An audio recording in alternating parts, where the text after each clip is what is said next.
Welcome to this Florida Department of Transportation training.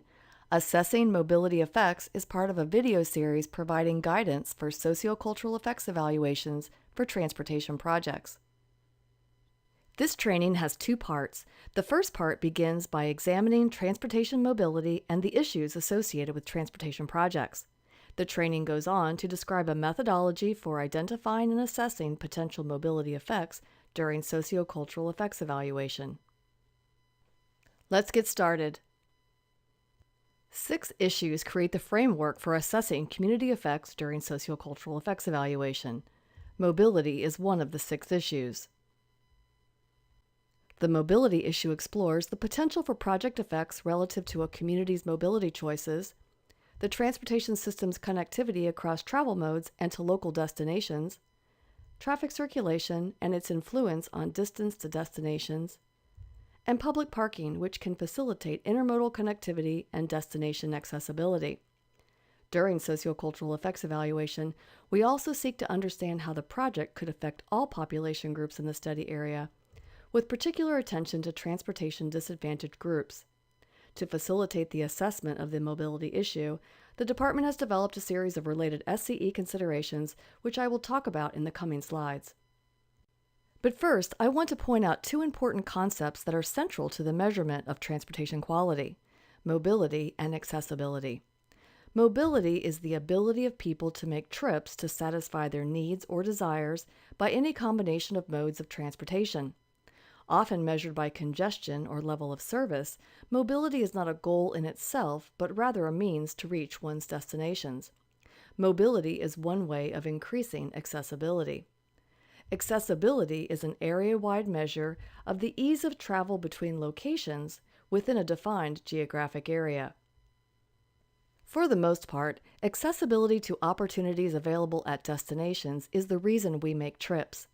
Destination accessibility is a product of several factors, including mobility choices offered, the level of connectivity and continuity of the transportation system, including the degree of connectivity of a single mode or across multiple modes, land use and urban design conditions that affect destination proximity and directness of travelways, the physical abilities of transportation system users, and the quality and affordability of mobility options.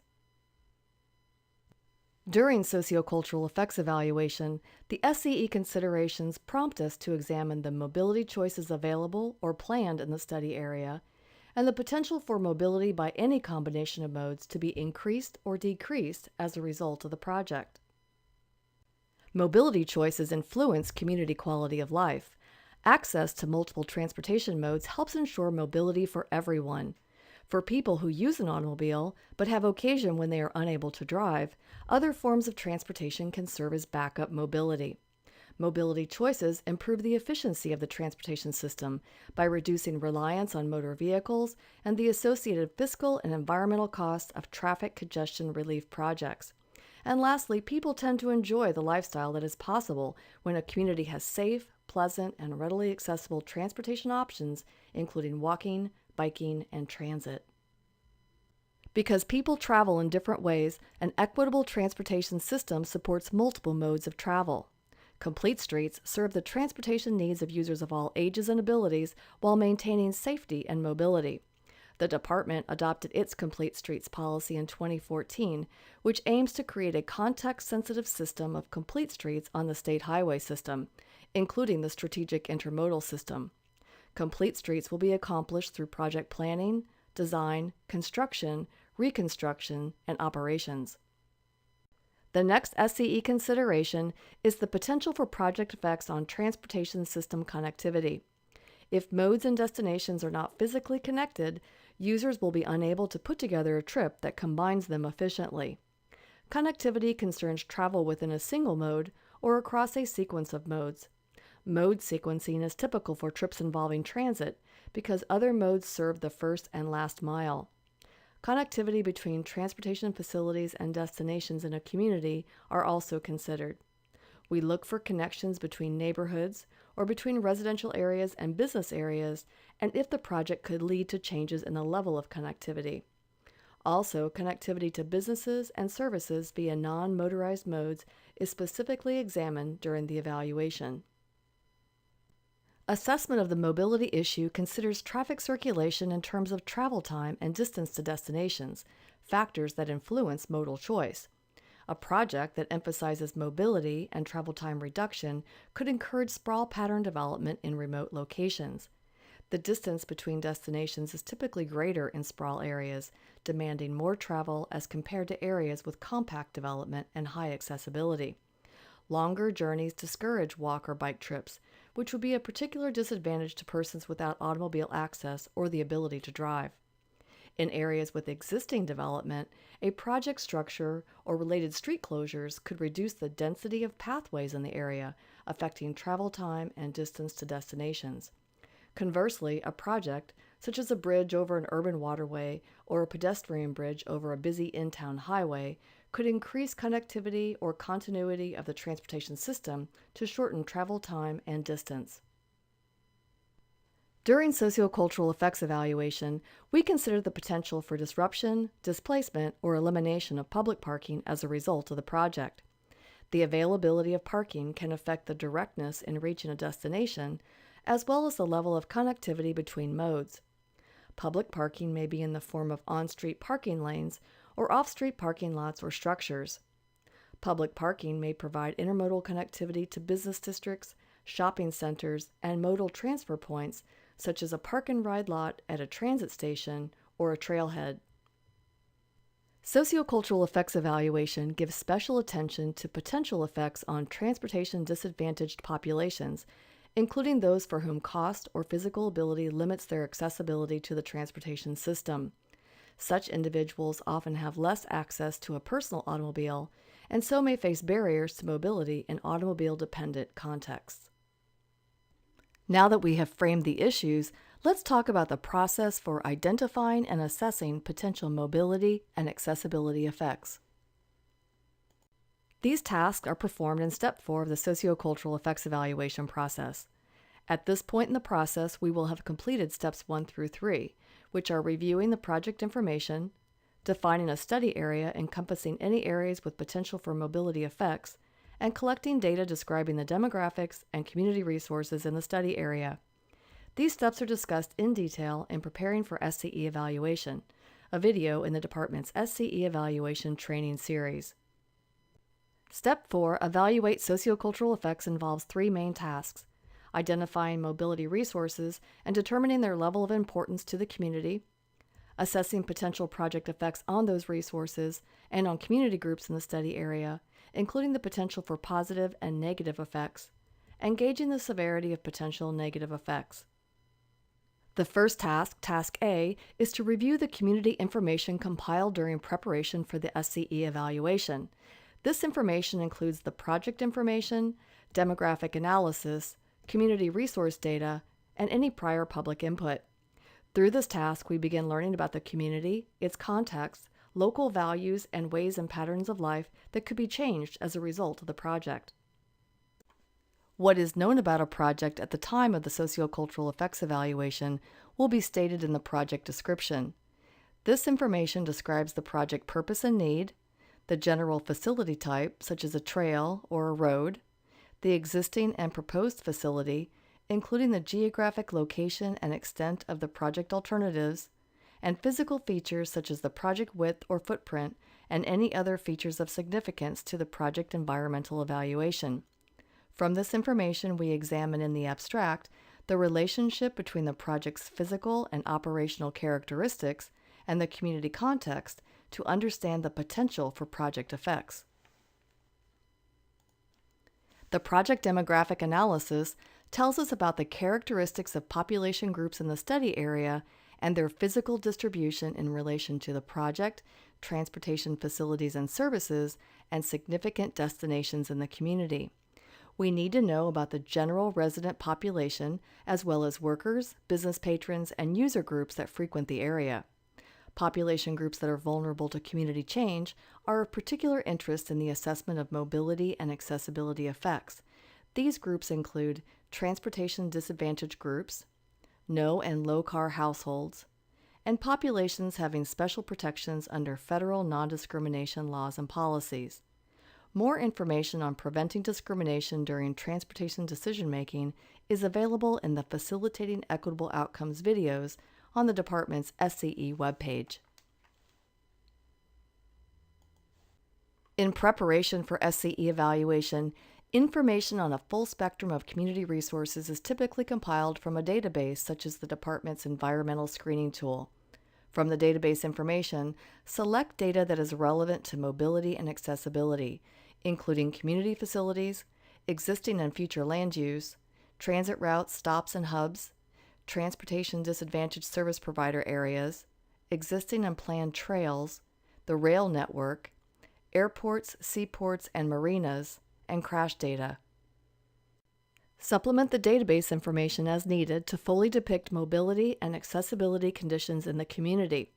The local government or metropolitan planning organization may have collected information on sidewalk, bicycle, and transit facilities, pedestrian and trail crossings, public parking, and other transportation facilities in the area.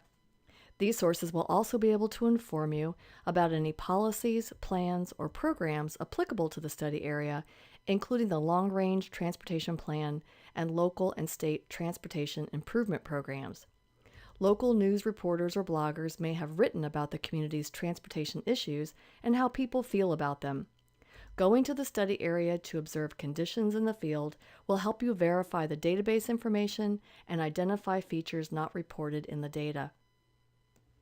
The last step in Task A is to assign a level of value to potentially affected resources. Public input from a previous project phase may provide indication of a resource's significance to the community. Review the project file to see if any comments pertain to mobility or accessibility. If prior public input is not available or is inadequate for the assessment, community outreach should be conducted. Talk to neighborhood representatives and user groups, such as a local bicycle organization, to learn about how people use the transportation system and if there are concerns or needs that could be addressed by the project. Public outreach is also useful for verifying the accuracy of community resource data. Task B, Assessing Project Effects, draws from the community inventory prepared in Task A and guidance from the SCE considerations. In the project development phase, the assessment will consider the potential for direct and indirect effects, and if indicated, cumulative effects. A cumulative effects assessment is not required in a planning phase SCE evaluation, but related observations may be noted. To learn more on this topic, see the Cumulative Effects Evaluation Handbook on the department's website. To recap, here are the mobility issue topics addressed in the SCE considerations. By providing a response to each SCE consideration that is relevant to the project will help you prepare a thorough evaluation. The level of detail for the assessment will depend on the potential for effects and the severity of the effects, which I'll talk more about a little later. The SCE considerations are available in their entirety on the department's SCE webpage. To identify potential project effects, it helps to visualize the project in its context. How might the project's physical or operational characteristics affect how people move about their community? Would it be easier or more difficult to carry out typical activities, such as walking to school, biking to the grocery store, taking the bus to work, or driving a delivery truck through the area? Next, identify key origins and destination paths in the study area to understand typical travel patterns. Using an aerial map and the community data, mark the locations of neighborhoods and community facilities such as schools, parks, shops, services, and workplaces. Looking at the existing and planned transportation network, estimate the level of accessibility between key locations by the various modes, and consider how the project might restrict, prevent, or facilitate those movements. If direct effects are indicated, consider if any could lead to an indirect effect or might magnify cumulative effects of past, present, or foreseeable future actions. Keep in mind that different modes are characterized by different speeds and levels of accessibility. At a rate of 3.5 miles per hour, a pedestrian can typically walk 1/2 mile in 10 minutes. In the same time, a cyclist might travel 2 miles and a motorist 4 or 5 miles, depending on conditions. If a destination is within the 10-minute walk area, a person may be able and inclined to make the trip by walking. This area, referred to as the walkshed, is used to delineate the area where walk trips are most probable. Note that barriers such as wide highways and superblock development patterns can make the functional walkshed smaller, while a continuous street grid and short blocks can increase the walkshed beyond the 1/2 mile mark. Task C, the final task in assessing project effects, is to gauge the severity of the potential effects that were identified. Consider the effects characteristics, including their relationship to the community context. Ask what is the type, quality, and sensitivity of the resource, and is it significant to the community? You will want to determine if a potential effect would disproportionately burden any vulnerable population. Next, contemplate the likelihood that the effect would actually occur, and if it would occur even if the project were not built. Consider the scale and extent of the effect, and its cumulative impact when combined with other potential effects. The timing and duration of an effect are factors. For instance, construction-related effects can be very disruptive to travel for extended periods of time. And finally, the potential to avoid, minimize, or mitigate effects are considered. When gauging the severity of project effects, you'll want to listen to what affected communities have to say. In the project planning phase, this input can be obtained through government advisory committees or neighborhood organizations in the affected area. In later project phases, the public outreach effort should be structured to ensure that all affected groups have opportunities to voice their concerns and preferences for the project. This concludes the training on assessing mobility effects. If you have questions about SCE evaluation, please contact Dr. Rusty Endemoser, State Public Involvement and Community Resources Coordinator. Additional resources and guidance are available on the department's SCE website. Links to resources referenced in this video are listed on the following slide. Thank you for viewing this production of the Florida Department of Transportation.